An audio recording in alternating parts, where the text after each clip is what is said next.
सुबह 10 बार आवाज़ लगाने पर भी ना उठती कभी। आज 6 बजे उठकर चाय बनाने लगी, अखबार ले आई, पौधों को पानी दे दिया, पापा को मॉर्निंग वॉक पर जाने के लिए जगाने आ गई। आखिर ये चक्कर क्या है? घर के सब लोग पल्लवी को बड़ी आश्चर्य मुद्रा में देखे जा रहे थे। जब सबके सब्र का बांध टूट गया तो उसने मासूम से लहजे में कहा, वहाँ ससुराल में थोड़ी कोई होगा मेरे आगे पीछे घूमने के लिए।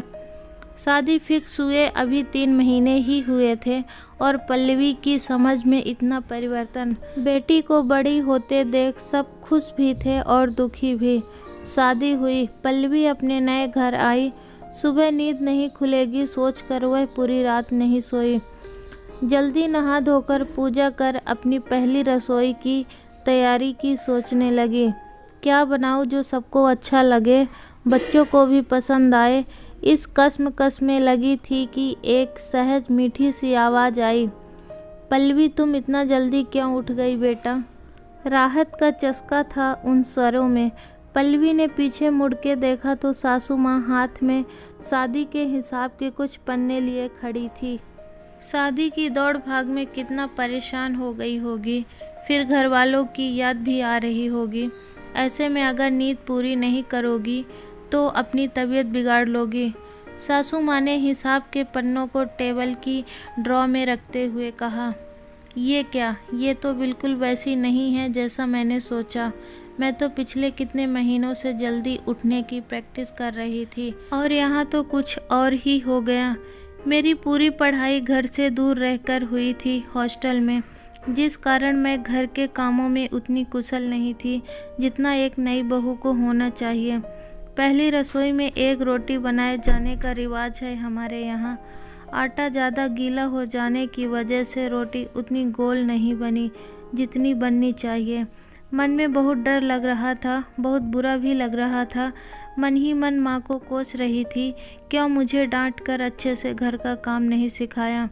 सुबह की रस्म जैसे तैसे हुई, सब लोगों के लिए खाना बनाने की तैयारी हो रही थी। मैं किचन में खड़ी समझने की कोशिश कर रही थी कि कुछ प्रयास मैं भी करूं खाना बनाने का। तभी वही आवाज़ वापस आई, पल्लवी देखो आज मैं क्या बना रही हूँ। मटर पनीर की सब्जी, गाजर का हलवा और लच्छे पराठे। ये क्या? ये सब तो मेरी पसंद के सामान है, मेरी फेवरेट डिशेस। समझ में नहीं आ रहा था कोई सपने में तो नहीं कह रहा। नहीं नहीं, ये तो सासू माँ ही बोल रही हैं। मेरे थोड़े सहमे, थोड़े डरे, थोड़े विस्मयी भावों को शायद भांप लिया था उन्होंने।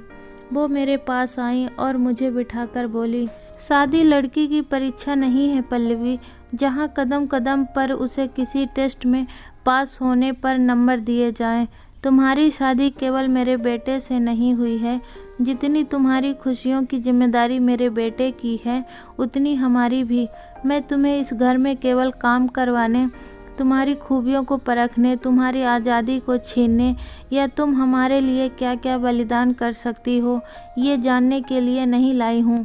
मुझे तो सिर्फ एक दोस्त, एक साथी चाहिए जो मैं कभी कमज़ोर पड़ जाऊँ तो मुझे संभाल सके। धागे का वो हिस्सा चाहिए जो घर के सारे मोतियों को प्यार और स्नेह की माला में पिरोए रखे। मैं नहीं मानती हूँ कि बहू को सुबह जल्दी उठकर नहा धोकर पूजा कर लेनी चाहिए या उसे खाना बनाने में दक्षता हासिल होनी चाहिए। अगर उसे कुछ आना चाहिए तो वो है प्यार करना, परिवार से, छोटे छोटे बदलाव से और सबसे ज़रूरी खुद से। हाँ, बिल्कुल ठीक सुना तुमने।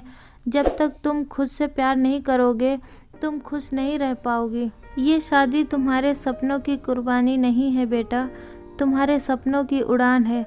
हम सब तुम्हारे साथ हैं, हर कदम, हर पल, हर समय। और आज हमारे परिवार के नए सदस्य का स्वागत हम उनकी बनाई हुई पसंदीदा खाने से करके कर रहे हैं।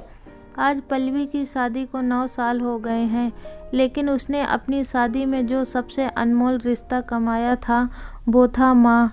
हाँ, वही सासू माँ अब माँ बन गई थी। बहुत उतार चढ़ाव देखे पल्लवी ने अपने जीवन में, कभी मिसकैरेज, कभी पैसों की कमी, कभी पति से झगड़ा, कभी बच्चों की टेंशन, लेकिन आज भी मन से जुड़ी है वो अपनी सास से।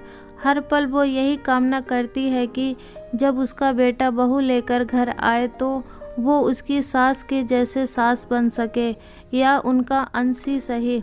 समाज के कुछ हिस्सों में एक भी सास माँ बनने में विश्वास नहीं रखती, पर मेरी गुजारिश है जब हम किसी लड़की को घर में लाएं तो उसको उसकी कमियों के साथ स्वीकार करें। अपने बच्चों को गलतियों पर डांट कर भी तो फिर से उन्हें पुचकार लेते हैं ना, वही हम उनके साथ भी करें।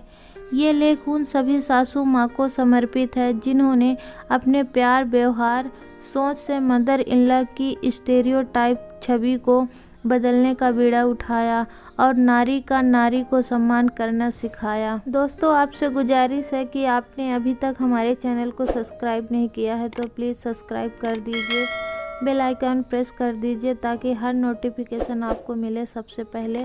और ऐसी ही मनोरंजक कहानी सुनने के लिए बने रहिए हमारे चैनल के साथ। अब मिलेंगे नई कहानी, नई वीडियो के साथ। तब तक के लिए जय हिंद।